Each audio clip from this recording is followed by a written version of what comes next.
हाय दोस्तों, मैं ही Ghanshyam Vishwakarma, motivational life coach. और आप लोगों के बीच एक बहुत सुंदर सा एक कहानी लेके आया हूँ जिसमें बहुत कुछ सीखने लायक है। और बेहद उम्मीद करता हूँ आप लोगों की बेहद पसंद आएगा। तो आप ध्यान से सुनिएगा। अगर मेरा चैनल को सब्सक्राइब नहीं किए होंगे तो सब्सक्राइब जरूर करें और इसी तरह का मोटिवेशनल वीडियो आपके पास पहुँचता रहेगा। तो आज की हम बहुत पावरफुल, बहुत अच्छी कहानी तो सुनाने जा रहे हैं। अच्छी बात है, आप ध्यान से सुनिएगा, वीडियो बीच में स्किप नहीं कीजिएगा। टॉपिक बहुत मस्त है। तो देखिए, एक साहब जी जो थे, जो रास्ते रास्ते कहीं जा रहे थे और उनके हाथ वाले जो बैग थी, उस बैग में बहुत 2-2.5 लाख रुपए, 3 लाख कुछ पैसे थे। और वो पैसे रास्ते पे गिर गए। और बगल में वहीं पे एक दादाजी बैठे हुए थे, जो करीब उनकी उम्र 50-55 साल लमसम हो रही थी। उसने बैठ के अपना कुछ दुकान कर रहे थे छोटा मोटा करके। और उसने देखा कि उनके पर्स से पैसे गिर गए।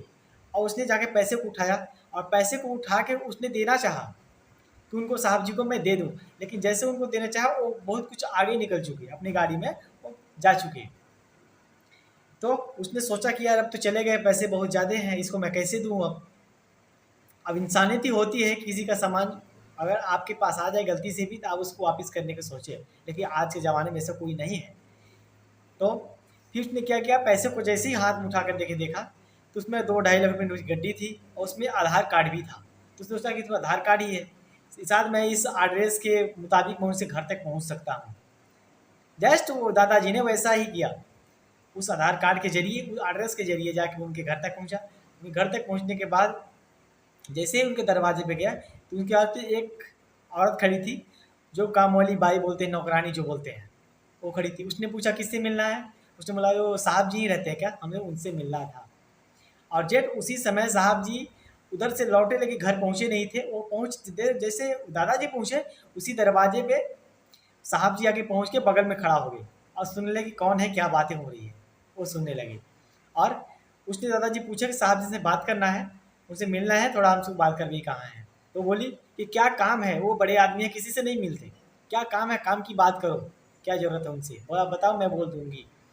फिर भी दादाजी बताने नहीं चाहते थे, लेकिन वो लड़की औरत जो थी फिर भी पूछ रही है बार बार कि क्या है, कैसा है, हमें बताइए। लेकिन फिर भी उसने ज़बरदस्ती जिद करके पूछा तो उसने बता दिया कि रास्ते में चल रहे थे, उनके इतने 1-2 लाख पैसे गिर गए थे, मैं उसी को रिटर्न करने आया हूँ। आप उन्हें दे दीजिएगा, मैं आपको दे दूँ। बोली हाँ हाँ, बिल्कुल दे दी, मैं तो उन्हीं घर में काम करती हूँ, मैं तो उन्हें दे ही दूँगी, आप मेरे को दे दीजिए। देकर जैसे ही वो दादाजी ने चला गया और सारी बातें जो साहब थे वो बगल वाले कोने से पूरी बातें को सुन रहे थे। और जैसे ही घर पे वापस रिटर्न आए तो उसने पूछा क्या हाल है। सरिता नाम था उसका। पूछा सरिता क्या हाल है, कैसे हो, क्या हो, बहुत परेशान लग रही हो। बोले नहीं ऐसा कोई बात नहीं। बोला कोई आया था क्या। बोला नहीं, कोई तो नहीं आया था, कोई नहीं आया था। ऐसा बोल के उसने रहे ठीक है। फिर उसने अपने साहब जी ने खाना वाना खाने लगा। और जस्ट वैसे ही उसी उसी रास्ते से गुजर रहे थे। और दादाजी जब वहाँ से लौट के गए अपने जगह पर जहाँ वो अपने सामान को बिक्री कर रहे थे, बेच रहे थे वो सामान रख के, वहाँ पे गए तो आपको जो थैला था सामान वाला, उसको किसी ने उठा कर लेके चला गया। किसी ने उठा के लेके चला गया। जब वो रिटर्न वहाँ पे गए तो बहुत दुखित हुए कि मैं दूसरे का हेल्प करने गया लेकिन मेरा खुद का घाटा हो गया। मन में दुख हुआ उन्हें। लेकिन उसी टाइम जो साहब दीजिए जिनका पैसा वो रिटर्न करवाया था, उन्हीं उसी रास्ते पहुँच गए और पूछने लगे कि क्या बात दादाजी, आप बहुत परेशान लग रहे हैं। और और दादाजी जो थे वो पूछे कि साहब जी आपको पैसे मिले, आप घर गए थे नहीं, मैं आपको पैसे गिरे थे यहाँ पे, मैं आपको घर में पैसे दिए, आपको मिले कि नहीं मिले। बोले नहीं अभी तो नहीं मिले, शायद तो देना भूल गई होगी, ऐसा बोल के। ठीक है, और उसने मना कर दिया। और साहब जी ने एक काम किया कि मेरा एक काम करेंगे। दादाजी बोला हाँ करेंगे, क्या काम है। उसने क्या किया कि उसी दादाजी को 2 लाख रुपए दे के हाथ में और बोले कि आप जाके ये बोल दीजिएगा कि मेरे पास, मैं लालच में आके इस पैसों को मैं रख लिया था और उस पैसे रखने के बाद मैं अभी देने आया, लालच हमसे चला गया, तो हम आपके पैसे रिटर्न करें, साहब को आप दे दीजिएगा। फिर उसी दरवाजे पे आके उसी काम वाली बाई को पैसा उन्हें रिटर्न किया। पैसा उन्हें रख लिया। दादाजी को उल्टा सुल्टा बोला भी, आप लालची हो, वैसे वैसे आप पे विश्वास करना भी नहीं है, आप ऐसे वैसे आदमी, बहुत कुछ उल्टा पुल्टा बातें उनको बोल चुके। दादाजी पैसे दे के सॉरी मांग के निकल गए। लेकिन उसी बातों को बगल में होके सब, वो तो पूरा काम उन्हें दादाजी साहब ने करवाया था। करवाने के बाद उसने जैसे पूछा और घर पे जैसे साहब जी आए, पूछे कोई आया था क्या। वो लेडीज ने सीधा मना कर दी, कोई नहीं आया था, सीधा मना कर दी। मना करने के बाद में और बगल में दादाजी पीछे खड़े थे, उन्हें बुलाए, दादाजी आइए। आने के बाद पूछा क्या सचिन पहचानती हो? बोली नहीं, हम तो ये कुछ भी नहीं पहचानते, नहीं पहचानते, हम जानते ही नहीं कौन कौन है, ऐसा बोली। बोलने के बाद बोले कि तू सच बताएगी या सच मैं बताऊं? तो और उन्होंने फिर भी बताने की कोशिश नहीं कर रही है। बोले कि तुम्हारे पर मैं विश्वास करता हूँ, भरोसा करता हूँ, अब तूने मेरे साथ गद्दारी की, मेरा विश्वास तोड़ा, ऐसा ही हुआ।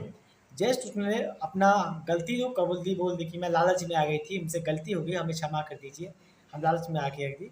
अरे ठीक है, लेकिन इतना गलती क्यों करी, क्यों की? करने के बाद में सारे पैसे वापस रिटर्न ले लिए, और रिटर्न लेने के बाद में उन्हें बोला कि तुम मेरे दरवाजे से दफा हो जाओ हमेशा के लिए। और उसी वक्त को जब वो दादाजी वहाँ से निकल कर गए, तो दादाजी बोले कि आप मेरा इतना हेल्प करें, मेरा इतना बहुत कुछ मेरा बचाए, मेरी घरवाली मेरे घर पे जो थी उस पर भरोसा भरोसा करता था, लेकिन भरोसे लायक वो नहीं थी, विश्वासघात करती थी, ऐसा थी। आपके द्वारा मुझे इतना पहचान हुआ, मेरी चीज़ बच गई, तो मैं आपको उनके 1 लाख रुपया उन्हें इनाम दिया। इनाम देने के बाद जैसे ही वहाँ से निकल के गए, तो उन्होंने देखा कि वो थैला का बैग जो लगा था वो कोई भिखारी था, जिसने उठा के वो अपना अपना बिक्री कर रहा, उसी सामान को बिक्री करके बेच रहा था। उस दादाजी देख के उन्हें बहुत खुश हुए कि मेरे वजह से मेरे सामान ले कोई तो बिक्री कर रहा है, कुछ तो खुश तो है। और इसी को देखिए कि थोड़े से पैसे की लालच में उसे काम से भी निकाल के दिया गया, और उसकी इज्जत मान मर्यादा कम हो गई, और विश्वासघात भी उसके साथ हो गया। साथ में उसकी मान मर्यादा सब कुछ तोड़ के उसके बाहर निकाल दिया वैसे। तो इस कहानी से आप लोग क्या सीखें, आप लोग क्या समझा? अगर कमेंट करें, अगर समझ आ गया तो कमेंट में बताएं, अगर इसको समझ नहीं आया तो मैं अभी बता दे रहा हूँ कि देखिए कोई भी चीज़ लालच नहीं करनी चाहिए, लालच बुरी बला है, लालच कभी भी नहीं करना चाहिए। जो आपको ईश्वर दे रहा है, आपकी मेहनत समझ जो कमा रहे हैं वही आपका है। आप लालच करेंगे तो लालच के चक्कर में आपका बहुत कुछ जा सकता है। सबके लिए धन्यवाद। इसी तरह का मोटिवेशनल वीडियो देखने के लिए फेसबुक पर देख रहे हैं तो चैनल पेज को फॉलो करना ना भूलें, और यूट्यूब पे देख रहे हैं चैनल को सब्सक्राइब करें, और मिलते हैं नेक्स्ट वीडियो में। धन्यवाद।